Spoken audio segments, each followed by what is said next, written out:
Good নুন বন্ধুরা, এখন বাজে দুপুর 1:30 আর এটা হচ্ছে নবমীর দিনের ভিডিও।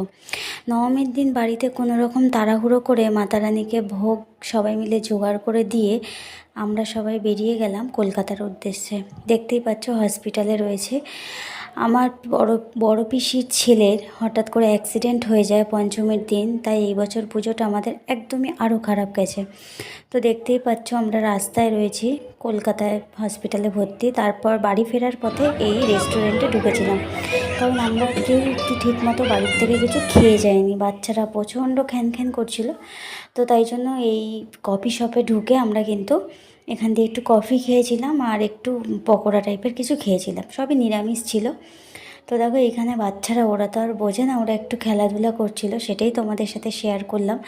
যেহেতু দাদা ভাইয়ের অ্যাক্সিডেন্ট হয়েছে, সেই সব ভিডিও আর তোমাদের সাথে আমি শেয়ার করছি না, কারণ এইসব দেওয়াটা ঠিক না। তো দেখো মুখ চোখের কী অবস্থা সারাদিন ঘুরে। তোমরা সবাই প্রার্থনা করো দাদা ভাই যেন ভালো হয়ে যায়। রাধে রাধে।